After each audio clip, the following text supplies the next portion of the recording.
Raffi Ramadan berasal dari keluarga cukup terpandang. Kakeknya mantan pejabat pemerintah kelurahan di Bantul, ayahnya pengusaha. Tapi meski begitu, Raffi tampaknya kurang bahagia. Sebabnya keluarganya tidak harmonis. Setiap hari dirinya mendengar orang tuanya bertengkar di rumah mereka di Gading Lumbung, Dono Tirto, Kretek, Bantul. Pertengkaran terus-menerus itu akhirnya berujung dengan perceraian orang tua. Sang ibu pindah dengan mengajak Raffi dan seorang adik Raffi. Sejak Januari 2024, mereka mengontrak sebuah rumah di Manding, Sabdo Dadi, juga masih di kawasan Bantul. Wajah Raffi selalu muram dan sendu, begitupun wajah sang ibu. Tetangga mengatakan mereka tertutup, jarang bersosialisasi. Ternyata di tempat yang baru, Raffi dan sang ibu tidak juga bahagia. Suasana panas terus membuntuti. Mereka sering bertengkar. Katanya Raffi temperamental. Kalau dipikir-pikir, memang bisa saja Raffi temperamental. Sebab dia sering menyaksikan orang tuanya bertengkar. Lingkungan rumah penuh konflik dapat menciptakan ketegangan emosional di diri seseorang sejak dini, yang akhirnya bisa membuatnya agresif dan sulit mengelola emosi. Dan demikianlah setelah tinggal bersama ibu dan adiknya selama 6 bulan dan terus-menerus bertengkar, pada Juli 2024 Raffi mengusir sang ibu.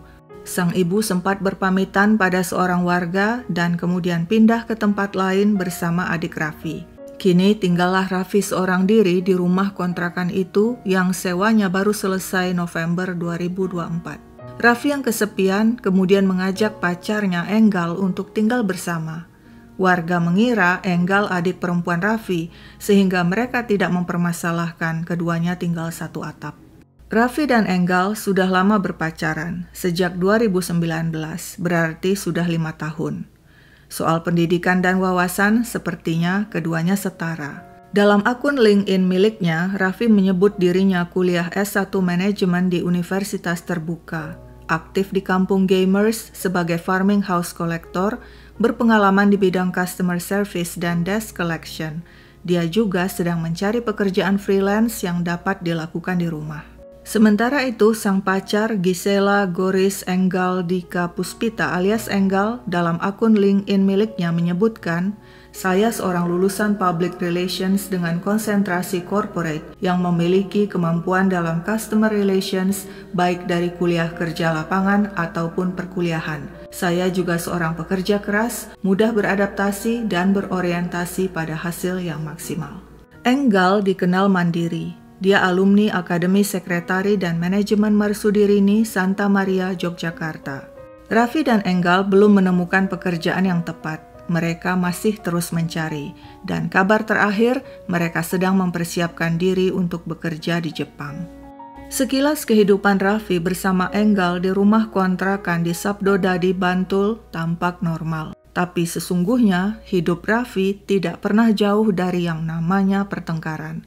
Nyaris setiap hari dia cekcok dengan Enggal, meski warga sekitar tidak ada yang mendengar. Bahkan hal-hal sepele bisa menyulut pertengkaran. Meskipun begitu, tak seorang pun di antara mereka benar-benar mau menyudahi hubungan toksik itu. Sepertinya mereka memang saling membutuhkan, sebab jika tidak, mana mungkin bertahan hingga 5 tahun. Mungkin ada benarnya pendapat yang mengatakan hubungan toksik bisa menciptakan lingkaran setan yang sulit diputus karena mengikat secara psikologis, emosional, bahkan finansial. Demikianlah tiada hari tanpa pertengkaran, seperti juga pada Rabu pagi 25 September 2024. Saat itu, Enggal sedang sibuk di dapur menggoreng bakso. Karena terbiasa multitasking, Enggal meninggalkan masakannya lantas menyapu lantai. Tapi apa yang terjadi?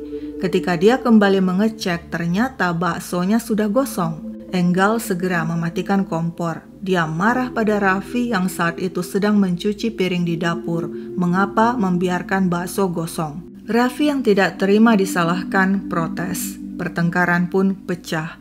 Enggal memukul Raffi dengan gagang sapu hingga 5 kali. Raffi yang kesakitan mengamuk lalu menyerang Enggal dan mencekik pacarnya itu. Enggal meronta-ronta dan mencakar leher Raffi. Wanita itu sempat berkali-kali minta maaf dengan isyarat tangan, tapi Raffi tak peduli. Seperti orang kesetanan, dia mengencangkan cekikan meski wajah Enggal membiru dan mulutnya berbusa.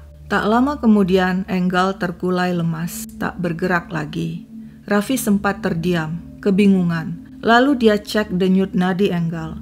Setelah yakin sang pacar tewas, dia bersihkan jasad lalu menyeretnya ke kamar, menaruhnya di sana dan menutup pintu. Raffi tidak tahu harus berbuat apa. Dia biarkan mayat Enggal di dalam kamar. Semakin hari, bau busuk semakin menyengat. Raffi mencoba menutupi mayat dengan jas hujan, spray, dan kain-kain untuk meredam bau, tapi sia-sia. Raffi mual, mau muntah mencium bau yang begitu menyengat. Akhirnya karena tidak kuat lagi, dia pun meninggalkan kontrakan, pindah ke kontrakan temannya di Condong Catur, Sleman. Raffi pergi dengan membawa HP dan sepeda motor milik Enggal. Agar keluarga dan teman-teman Enggal tidak curiga dan tidak mencari-cari Enggal, Raffi rutin menjawab semua pesan yang masuk ke HP Enggal. Dia juga aktif di akun medsos Enggal, berpura-pura sebagai Enggal, sehingga orang menyangka wanita itu baik-baik saja. 2 minggu kemudian, pada 7 Desember 2024, Raffi kembali ke kontrakan untuk mengecek jasad. Begitu membuka pintu kamar, dia lihat jasad sudah jadi kerangka, tulang belulang. Raffi ingin menguburnya, tapi di mana? Dia bingung. Pemuda itu kemudian memutuskan menunda mengubur sampai nanti menemukan tempat yang tepat. Dia pun memasukkan tulang belulang dan barang-barang milik Enggal ke dalam 2 kantong plastik sampah dan membungkusnya dengan selimut. Karena saat itu sudah bulan Desember, dia harus segera mengosongkan kontrakan sebab sewanya sudah berakhir sejak November. Setelah beres-beres, Raffi pun membawa kantong plastik itu ke kontrakan temannya di Condong Catur, Sleman dan menaruhnya begitu saja di luar. Temannya yang mengira kantong plastik itu berisi sampah, membuangnya ke tempat sampah yang kemudian dibawa tukang sampah. Ketika tahu kantong plastik sudah dibuang, Raffi panik. Dia segera mencari ke tempat pembuangan sampah dan betapa lega dirinya ketika berhasil menemukan kembali kantong plastik berisi tulang belulang pacarnya.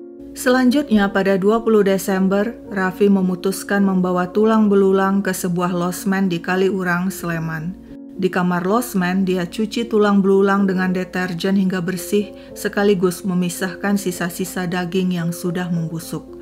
Terakhir, dia membawa tulang belulang itu ke rumah ayahnya di Donotirto, Bantul. Di sana, dia membakar barang-barang milik Enggal, antara lain pakaian, selimut, boneka, jas hujan, rambut, dan pernak-pernik. Sedangkan tulang belulang tidak dibakar dan malah disimpannya baik-baik. Raffi kemudian menjual HP Enggal, tapi tetap menguasai nomor HP dan akun medsos pacarnya itu. 6 bulan sudah Enggal tewas. Telah jadi tulang belulang dan tak seorang pun tahu. Teman-teman Enggal mulai curiga. 6 bulan sudah Enggal tidak pernah muncul meski medsosnya masih aktif dan pesan WA masih dibalas. Yang membuat mereka lebih curiga, mengapa sekarang Raffi, pacar Enggal yang mengendarai sepeda motor milik Enggal kemana-mana. Bahkan mereka pernah melihat Raffi membonceng seorang cewek yang bukan Enggal. Kecurigaan itu mereka sampaikan ke keluarga Enggal. Hilangnya Enggal pun akhirnya dilaporkan ke Polres Bantul. Pada Maret 2025, polisi bertindak.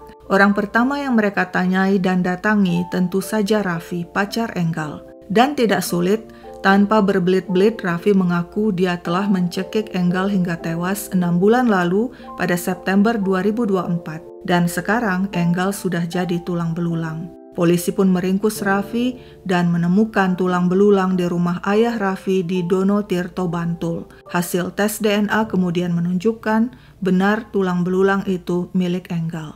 Kepada polisi, Raffi menyampaikan pengakuan yang cukup mengejutkan. Raffi mengatakan dirinya adalah korban. Dia menggambarkan Enggal sebagai sosok dominan yang kerap melakukan kekerasan. Selama 5 tahun pacaran memang seperti hubungan biasa. Tetapi semakin lama temperamen dan emosional Enggal semakin terlihat dan beberapa kali saya mengalami kekerasan fisik. Raffi mengatakan dia sudah lama tertekan berhubungan dengan Enggal. Berkali-kali dia mencoba kabur, namun Enggal berhasil menemukannya dan membawanya pulang. Seberapa jauh pun saya kabur, Enggal pasti menemukan saya. Raffi sebenarnya ingin menghindari pertengkaran, tapi karena terlanjur dikuasai emosi yang meluap-luap pada hari kejadian saat dirinya dipukul Enggal dengan sapu, dia pun mencekik sang kekasih hingga tewas. Raffi mengakui dia masih menyayangi Enggal dan menyesali perbuatannya. Menurutnya, seharusnya masalah itu bisa diselesaikan dengan baik tanpa kekerasan. Saya tidak bisa berpikir jernih saat itu. Ketika ditanya mengapa dia membawa tulang belulang Enggal berpindah-pindah, dia mengatakan karena masih cinta pada Enggal. Di depan polisi dan media, Raffi menangis menyesali perbuatannya. Dia meminta maaf kepada keluarga Enggal. Pak Didi dan Bu Eka, Gunes, Tungga, mohon maaf. Maaf saya harus melakukan ini. Saya masih sayang sama Enggal. Saya mohon maaf.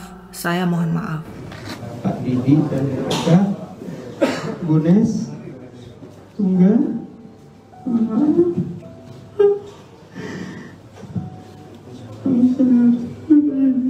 masih sayang sama Enggal. Saya ngerti. Terus ada lagi? Saya mohon maaf.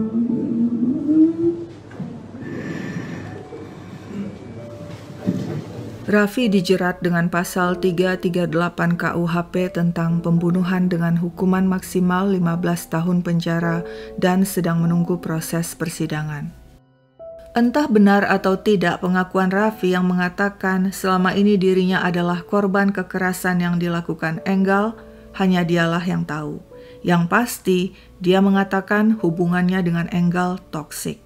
Dalam kasus seperti ini, biasanya akan timbul pertanyaan, kalau tahu hubungan toksik kok tetap bertahan, kenapa nggak putus aja? Hubungan toksik bisa terjadi dalam hubungan antara kekasih, antara suami istri, antara saudara maupun teman. Ada beberapa alasan orang tidak mau keluar dari hubungan toksik. Misalnya, karena ketergantungan emosional, ketagihan dengan siklus cinta dan konflik. Ketika seseorang diperlakukan buruk akan merasa sedih dan hancur. Namun ketika pasangan atau temannya kembali bersikap baik, maka dia akan merasa bahagia yang membuatnya tetap bertahan dalam hubungan toksik. Ada pula yang takut kehilangan, takut sendiri, takut tidak mampu menemukan pasangan atau teman baru lainnya, takut dihakimi keluarga dan lingkungan, sehingga memilih bertahan dalam hubungan toksik. Selain itu ada juga yang memilih bertahan karena berharap suatu saat pasangan bisa berubah. Toh hubungan sudah berlangsung lama, sudah banyak yang dikorbankan, sayang kalau diakhiri. Ada pula yang tumbuh sejak kecil di tengah lingkungan toksik dan penuh konflik, sehingga sampai dewasa pun dia akan menganggap hubungan toksik itu wajar. Dalam hubungan toksik, pasangan atau teman atau saudara biasanya memakai teknik manipulasi seperti gaslighting, teknik yang bisa bikin seseorang ragu dengan dirinya dan persepsinya sendiri.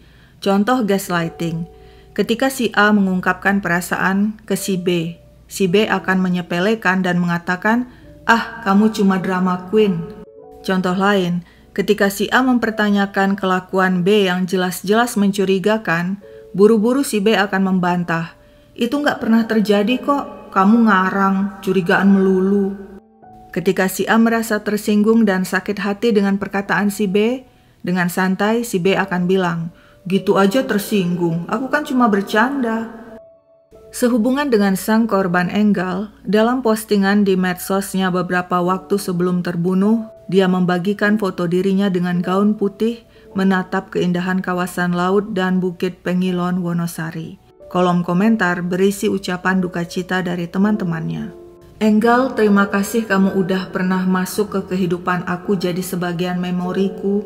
Kita pernah kerja bareng, kamu orangnya baik, humble, ceria.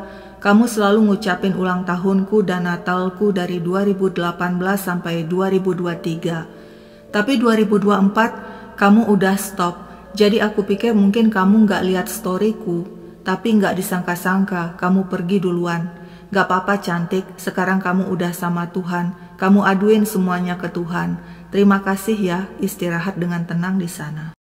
Mbak Dika, ya Allah, sesek banget dadaku pagi-pagi baca berita. Aku kira kamu nge-unfollow karena aku ada salah bercanda atau apa. Mbak baik-baik di perjalanan menuju keabadianmu. Aku kangen banget Mbak ngopi bareng kamu lagi. Makasih udah jadi orang pertama yang mau temenan sama aku pas aku merantau ke Jogja. Makasih udah ajarin aku naik Trans Jogja. Makasih juga udah ngasih tahu aku kalau duduk di Selasar semenyenangkan itu, Mbak. Mbak, aku yakin kamu tahu pasti orang-orang beneran kehilangan kamu karena kamu sebaik itu, apalagi sama aku. Aku gak bakalan lupa pertama kalinya aku makan Nashville itu kamu yang kirimin ke kosan aku. Rest peacefully in heaven, Mbak Dika. Aku sayang banget sama kamu. Enggal, tenang di sana ya. Makasih udah jadi teman dan tetangga yang baik. Walaupun singkat, tapi pertemuan kita selalu kuingat. Love you, Gelis. Yang paling terpukul oleh kejadian ini tentunya keluarga Enggal, Pak Didi, dan Ibu Eka serta adik-adik Enggal. Mereka tidak bisa melihat wajah Enggal untuk terakhir kalinya sebab yang mereka kuburkan hanya tulang belulang Enggal. Rest in peace. Sekian dulu ceritaku, sampai jumpa kapan-kapan. Dan menyampaikan permohonan maaf saya kepada korban atas kasus saya. Saya murni karena emosi sesaat melakukan kejadian tersebut dan saya harap keluarga korban dapat memaafkan saya. Dan saya siap menerima segala resiko ataupun hukuman sesuai dengan hukum yang berlaku.